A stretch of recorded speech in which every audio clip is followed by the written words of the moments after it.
Кто ответит за эти политические игры, за которые таджики отдали свои жизни? Подписывайтесь на наши обновления и будете в курсе всего самого важного. Имам Хатиб из фаринского джамаата Чаркух Абдуракиб Рахмонов потерял сына в конфликте на границе с Кыргызстаном 16 сентября. 23-летний Абдул-Вафо был пограничником. По словам отца, он и десятки других военнослужащих были убиты и ранены в результате атак беспилотника Байрактар. После окончания вуза я сам отправил сына в армию. Я сказал, что я, как имам Хатиб, призываю прихожан отправлять в армию своих сыновей, а если мой собственный сын не пойдет служить, то это будет неправильно, сказал Абдуракиб Рахмонов. Власти Таджикистана подтвердили, что кыргызская сторона использовала боевые вертолеты и беспилотники в приграничном конфликте. В свою очередь Бишкек обвинил таджикских военнослужащих в применении тяжелого вооружения и ракетных установок.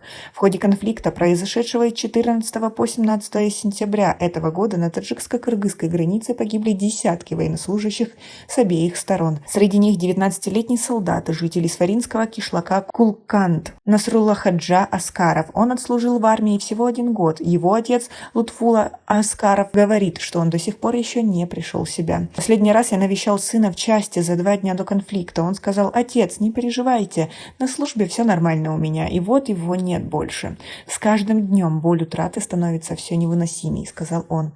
Как вы относитесь к таким приграничным конфликтам и как вы думаете, кто должен понести за это ответственность? Свои ответы напишите нам, пожалуйста, в комментарии. 58-летний Алим Абосов, житель Сфаринского Махали Саманьон, в тот день перевез жену Мавлюду и детей в безопасное место, а сам остался с солдатами. По словам Мавлюды, ее муж готовил еду для солдат.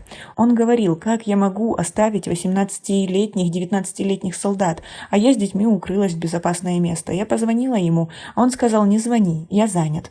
Во второй раз его телефон был уже недоступен. Позвонила соседям. Те сказали, что он готовит чай для солдат. «Мой муж попал под обстрел и погиб», — сказала она. Власти Таджикистана заявили, что в результате приграничного конфликта были убиты 41 и ранены 200 мирных жителей, но ничего не сообщили о потерях среди военнослужащих.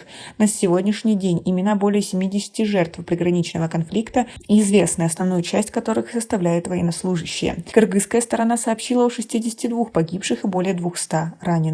Приграничные конфликты между Таджикистаном и Кыргызстаном продолжаются уже много лет, и прежде всего из-за распределения земли, воды и пастбищ. 2 бывшие советские страны, в которых находятся истоки практически всех крупных рек региона, граничат друг с другом на протяжении 976 километров, половина которых до сих пор не обозначена в установленном порядке. Спорные территории в основном находятся между Сфаринским, Бабаджон-Гафуровскими районами Таджикистана и Баткенской областью Кыргызстана. Как вы относитесь ко всей этой ситуации? Как вы думаете, как скоро она решится? И решится ли она вообще? И почему не решается? Может, это кому-то выгодно? Свои мысли по поводу всего этого напишите нам, пожалуйста, в комментарии. И у нас пока на этом все. Оцените наше видео подпиской и лайком. До скорой встречи.